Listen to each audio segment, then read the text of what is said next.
billionaire CEO, laughed at her poverty. Then the DNA results of their triplets dropped. The ballroom lights glinted off 1,000 glasses. He was already laughing, surrounded by his empire, his guests, his name shining in gold. He hadn't seen her in 15 years. Not since he called her a phase. Not since she left pregnant and alone, carrying the weight of 3 tiny heartbeats and no apology. But tonight, she walked in, not alone. 3 teenage boys in tailored suits flanked her sides, bright-eyed, sharp-jawed, and steady. The music stuttered, someone gasped, and the man who once paid her to disappear watched everything he'd ever wanted call another man dad. The ink hadn't even dried. A $10, zero zones check. Neat. Bold strokes. His name at the top, hers nowhere.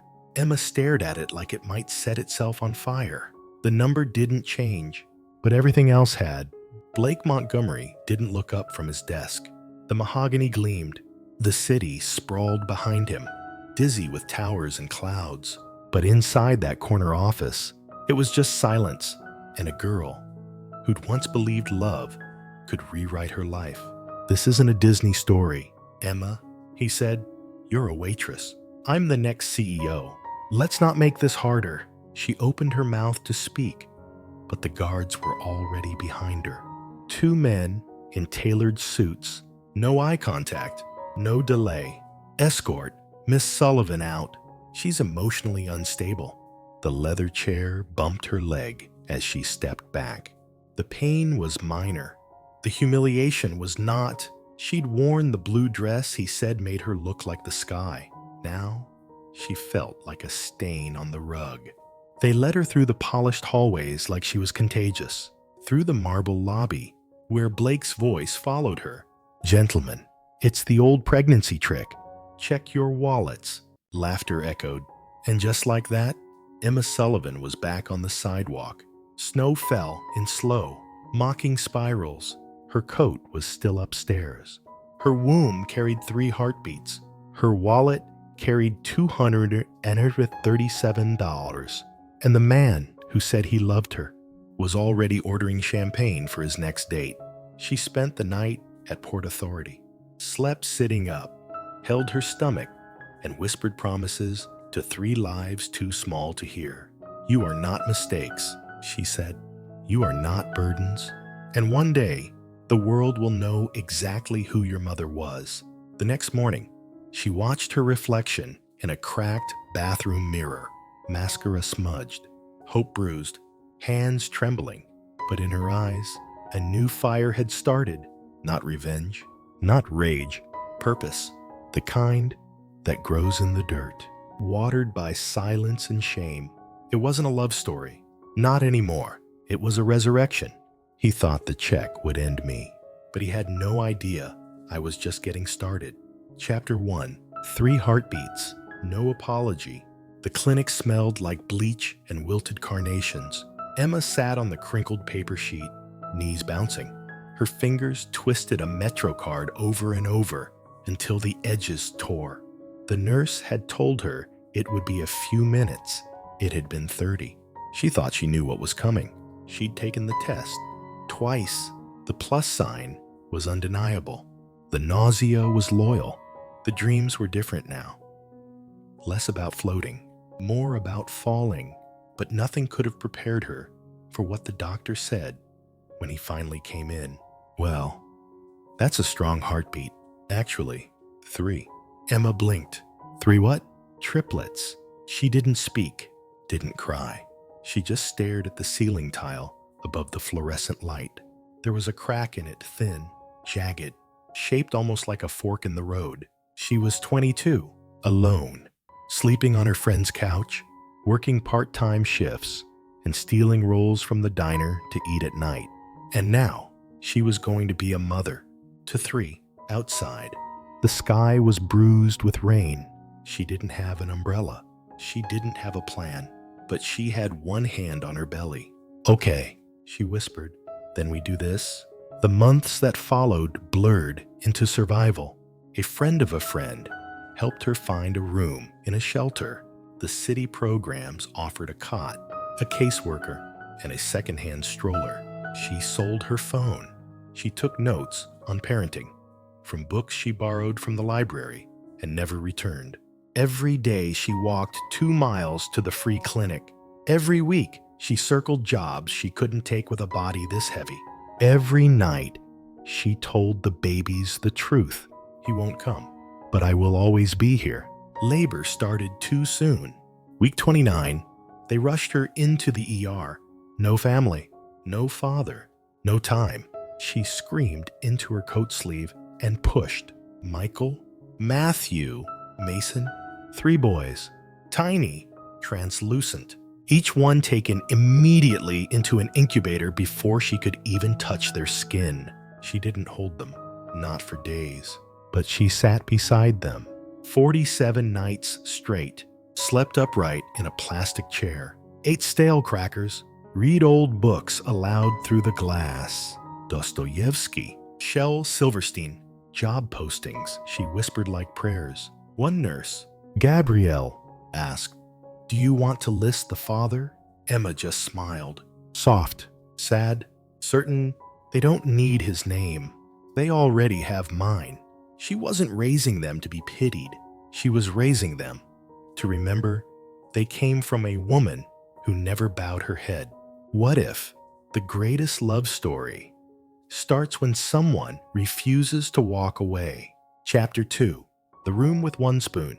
The apartment wasn't really an apartment. It was a room above a closed-down laundromat, where the ceiling leaked in 3 corners and the radiator worked only when it rained. The mattress sat on the floor, and the only utensil was a bent metal spoon Emma found at a thrift store for 10 cents. But it was theirs. No monitors beeping, no nurses, no pity in anyone's eyes. Just her and her 3 sons. Barely 5 pounds each, sleeping in cardboard boxes. She lined with clean towels and lavender oil. Michael always stirred first. Matthew refused to sleep without holding his brother's foot. Mason rarely cried, just watched, like he knew more than he should. Emma rationed formula with a pharmacist's precision. 1 scoop too generous meant someone went hungry tomorrow. She worked night shifts, cleaning offices, scrubbed keyboards, and vacuumed under desks filled with degrees and dollar signs. Then she came home, unpeeled her shoes, and studied MIT OpenCourseWare. Free, endless, impossible.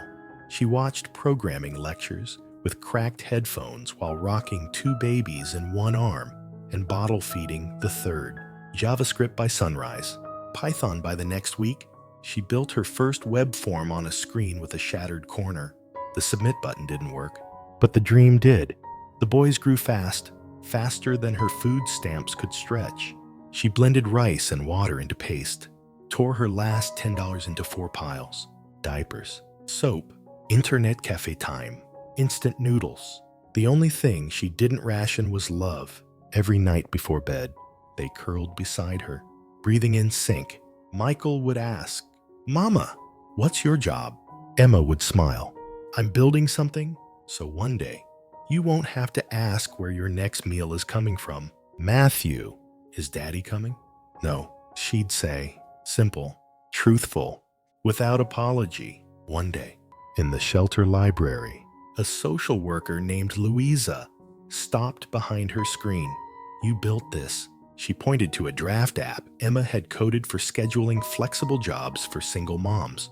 Emma nodded, bracing for laughter, but Louisa sat down slowly. "You know, MIT takes adult learners too, especially the ones who don't wait to be invited." That night, Emma applied with a personal statement written during nap time. She hit send with shaking fingers. 3 days later, subject line, "Provisional acceptance, full housing offered." Line 1, "We'd like to welcome you and your family to MIT's Bridge program." She dropped her phone. Michael crawled across the mattress and asked, "Are you okay?" Emma nodded, laughing through tears. "Yes, baby." They said yes to all 4 of us. She wasn't chasing a dream anymore. She was coding a future with one hand stirring formula and the other rewriting fate. What if the smallest yes in your life is actually the door to everything? Chapter 3. The Code That Fed Us. My tea was made of glass and marble, but Emma carried the smell of lavender oil and baby wipes into every classroom.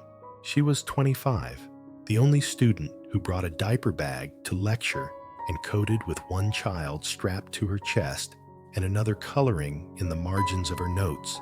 Professors raised eyebrows. Administrators whispered, but no one dared to tell her she didn't belong. Because Emma never asked for belonging, she came to build. She lived in student housing, 1 bedroom, 3 cribs, and a pull-out couch. Her meal plan stretched like a rubber band. The boys learned to count by sorting change. They called ramen string soup and thought 2 eggs was a feast. Emma coded late into the night.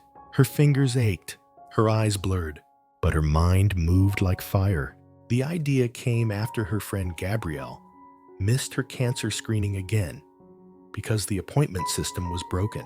The doctor was overbooked, and the reminder text never came.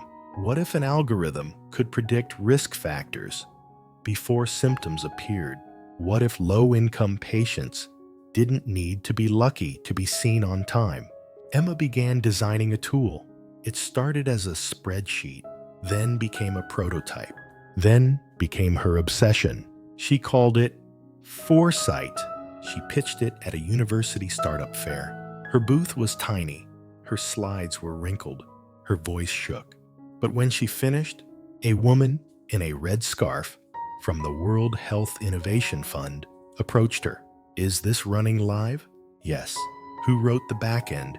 I did. In Python. Pause. We should talk?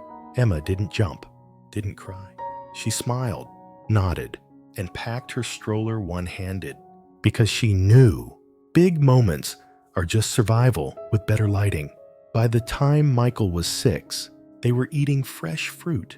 By the time Mason turned 7, Emma had a grant. By the time Matthew won his science fair, Foresight was saving lives in 6 clinics across Boston.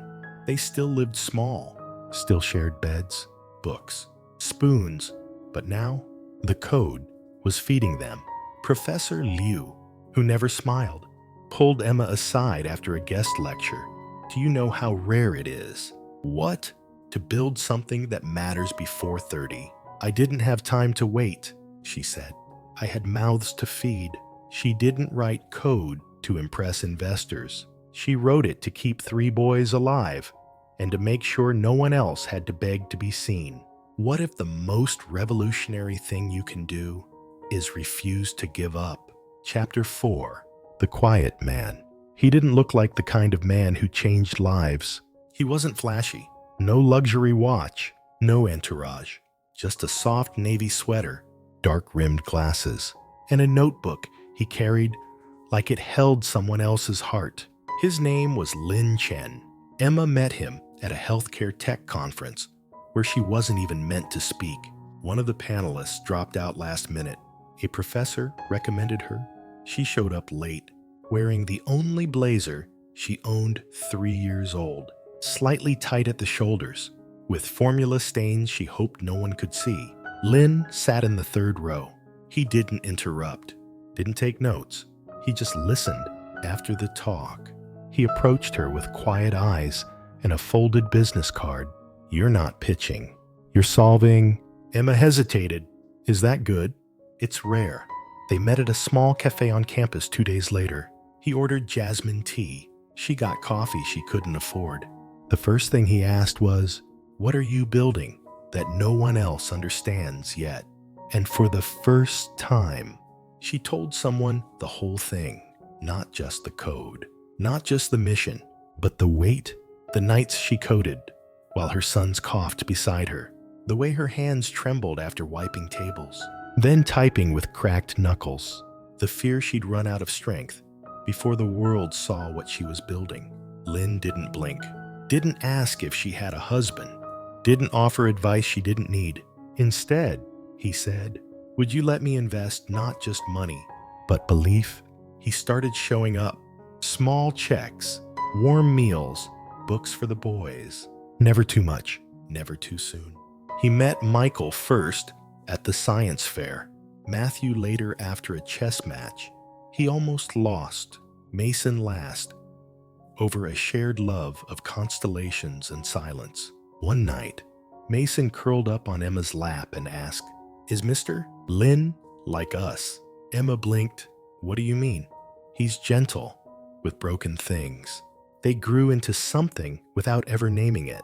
Emma never called it love, not at first, because love, to her, had meant someone turning their back when things got hard. But Lynn, he turned toward her every time.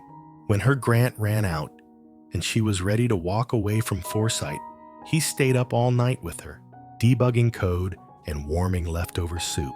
When she worried she was too tired to keep going, he drew her a roadmap, not of her company, of her life. He didn't fill the silence. He honored it, and that's how she knew he wasn't trying to fix her. He was willing to walk beside her.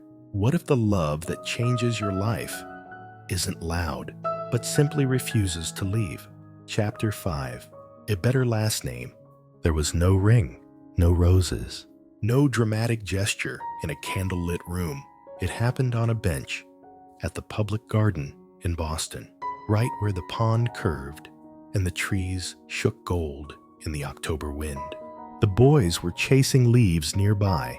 Emma had just laughed, really laughed for the first time in what felt like years. And Lynn, quietly folding the corner of a book page, said, if it doesn't scare you too much, I'd like to stay.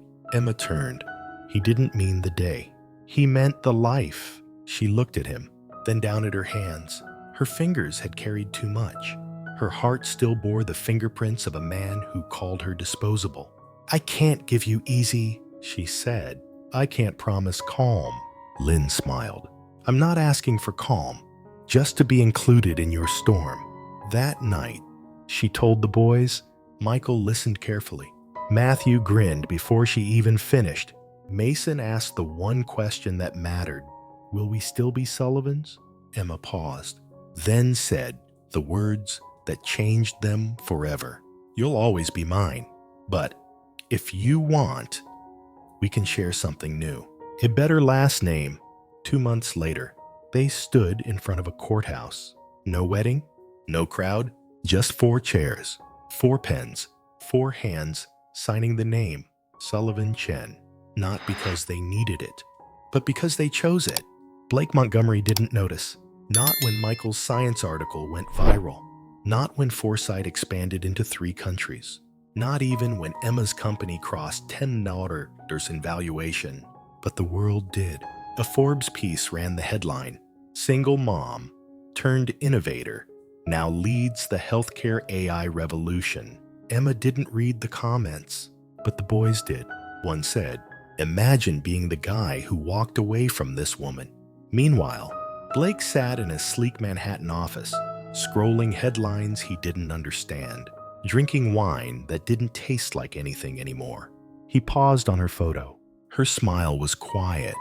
Her sons flanked her. Her husband stood slightly behind, hands in pockets, steady as ever. Blake stared. Something in his chest shifted. He told himself it was nothing. But the ache stayed. She didn't wait to be claimed. She built a name her sons could wear with pride. What if the love that lasts is the one that chooses you again and again without needing applause? Chapter 6. The Gala that wasn't his. The invitation arrived on Sullivan Tech letterhead, embossed, elegant, the kind of envelope Emma used to clean off floors in corporate offices before she was ever invited inside one. The Global Health Innovation Gala, hosted at the Met. Black tie, hundreds of high net worth guests, press coverage, a silent auction, and a keynote speaker, Dr. Emma Sullivan Chen. She stared at the card for a long time, not because she didn't know what to wear, but because 15 years ago, this world called her worthless. And now, They called her essential. Lynn adjusted her necklace the night of the event. The boys, now tall, sharp, quietly brilliant, stood in matching suits. Mason wore cufflinks. Matthew held a miniature prototype of his own invention. Michael had prepared a speech, just in case Mom froze. She didn't. The gala bloomed in gold and marble. Strings played. Waiters floated by. Blake Montgomery stood in the center of it all, drink in hand, unaware. He hadn't seen her yet. He was laughing with a senator, boasting about his health tech initiative that he launched after reading some article. He didn't know who had written it or why it existed at all. Then the doors opened. Emma stepped in, calm as sunrise, not defiant, not flashy, just sure. Lynn at her side, her sons behind her, and for the first time in Blake's life, he wasn't the center of the room. Someone whispered, "Is that Emma Sullivan, the AI woman?" Another leaned closer. Her kids, they looked like no, it couldn't be. Blake turned. His jaw faltered. The glass in his hand tilted.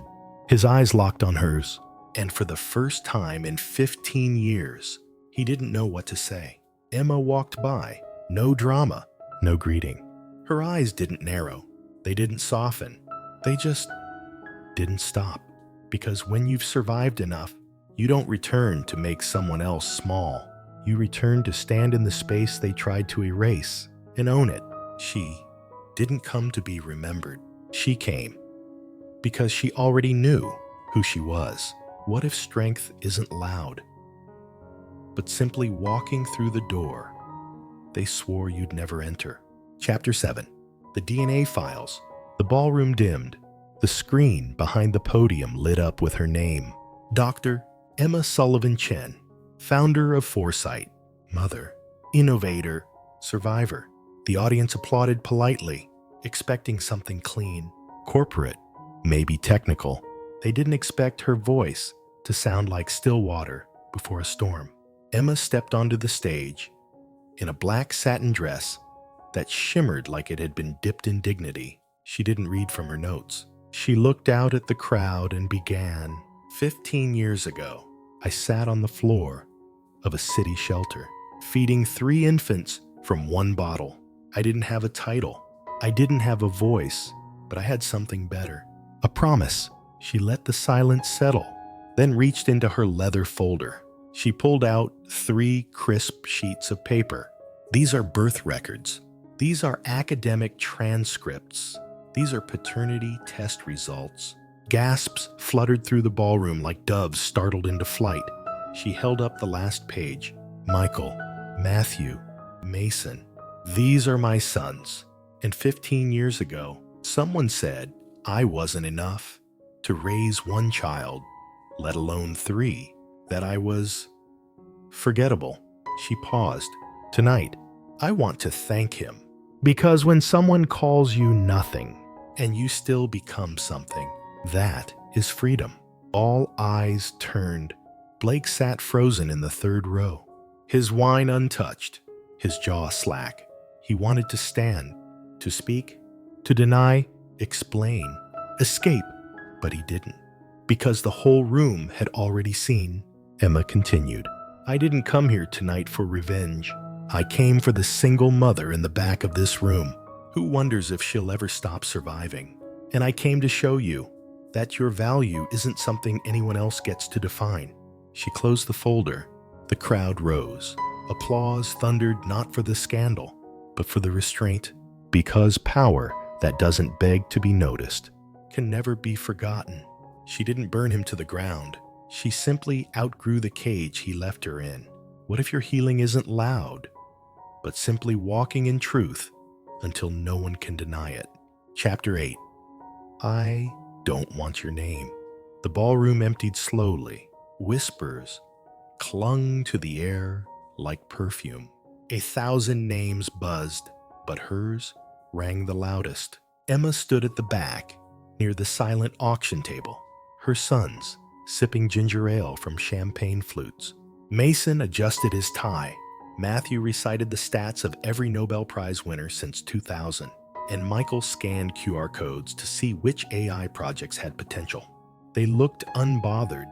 They looked home. That's when Blake appeared. Not in a rush, not with fire, but with something hollow in his hands, regret he had no language for.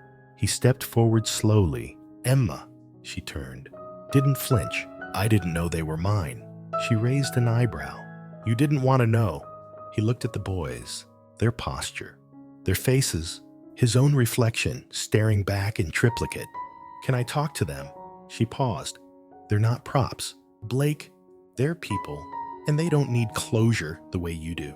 Still, she led him over, stood nearby, arms folded, eyes watchful. Blake cleared his throat. Hey, I'm well. I guess you know who I am. Michael looked at him evenly. Mason tilted his head, curious but quiet. Matthew smirked. You're the one who tried to pay our mom to disappear, right? Blake blinked. That's not how I'd put it, but it's how it happened, Michael said softly. Blake lowered himself to eye level. I know I don't deserve to be called anything. I wanted to meet you. Noah the softest asked. Why now? Blake hesitated. Because I didn't realize what I walked away from until I saw it in front of me. Emma stepped forward, her voice steady. You don't get to rewrite it now. He looked at her, his eyes once proud, now glassy. Can they carry my name? Montgomery. Emma didn't blink. They already have one. And it's better. Matthew stepped closer. We built it ourselves, he said. They didn't hate him. They didn't need him. They didn't owe him their pain. And that was the power he'd never have. Before he left, Blake handed each of them a card. Emma saw it, embossed with his company logo. Michael looked at it, then back at his mom. Thanks, he said, then dropped it in a donation box by the door. He thought their forgiveness would be his redemption. But they didn't come to rescue him. They came to protect what she built. What if true strength isn't saying yes to someone who hurt you, but knowing you never needed them to begin with? Chapter 9. The hand they didn't shake. 3 days later, an email arrived. From Blake Montgomery. Subject, for the boys. Message, I'd like to meet again. Privately. No cameras. I understand if it's no. Emma stared at it for a long time. She didn't answer right away. Instead, she called the boys into the kitchen, where the late light softened everything. They were barefoot, calm, almost grown now. He wants another meeting, she said. Your choice? Michael looked at her first. Mason glanced at the floor. Matthew, always bold, asked, Can we say no? You can, she said, but you can also ask whatever you want. You owe him nothing. They nodded, quiet, and chose to go. The meeting happened in a glass conference room downtown Neutral Ground. Blake arrived early, hair neater, suit darker, eyes humbler. The boys stepped in as themselves. No show, no handlers, just 3 teens raised in truth. He stood, cleared his throat. I'd like to offer you something. Anything you need, college. A car. Stock. Michael held up a hand. We don't need your money. Blake's face fell.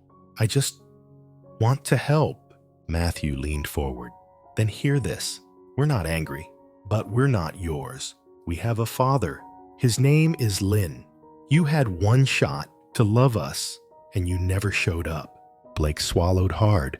I made a mistake. You did, Mason said gently, but mistakes don't entitle you to people. The room was still. Then Michael pulled something from his backpack, a sleek, embossed business card. Sullivan Chin Labs, rewriting the future in healthcare and equity. He handed it to Blake. If you want to partner with us, pitch us. We take meetings Tuesdays at 9 a.m. But we don't make space for history, only integrity. They stood to leave. Blake reached out a hand instinctively to shake. None of them took it, not in cruelty, but in quiet clarity, because this wasn't reconciliation. This was reality. Forgiveness doesn't always look like open arms. Sometimes It's just letting someone walk out without needing to follow. What if healing isn't about reopening old doors, but locking them behind you with grace? Chapter 10. The Woman Who Didn't Burn. The house wasn't extravagant, but it was full. Bookshelves bowed under the weight of real stories. Windows stretched wide to catch the morning light. And laughter. Always laughter. On this morning, Emma stood barefoot in the kitchen, stirring chai on the stove, while Lynn helped Mason pack a telescope into the back of the car. Michael was reviewing a grant application. Matthew, already taller than both of them, was typing code at the dining table with 2 pencils stuck behind his ears. This was the life she built. Not from bitterness, but from breath. There were no headlines that day, no press, no reminders of the man who once called her a mistake. Only a quiet email, forwarded to her inbox from a former professor. Subject: new board member at Montgomery Ventures. Text: surprised to see your name listed as chairwoman. I'm not. Emma smiled. When Montgomery's firm went into a merger crisis, it was Sullivan Chen Labs that stepped in with the tech they needed. And in the final clause of that deal, Blake unknowingly signed over controlling interest to her. She didn't throw it in his face, didn't attend the press release. She simply showed up to her first board meeting, opened her laptop, and got to work. That night, she sat with Lynn on the back porch, tea in hand, sky stretched above, children hers, always hers, laughing inside. You know what I remember most, she said. What? He asked softly. That he told me I was too much. And you just never flinched. Lynn reached over, laced his fingers with hers. You weren't too much, Emma. You were just unafraid. The porch light flickered.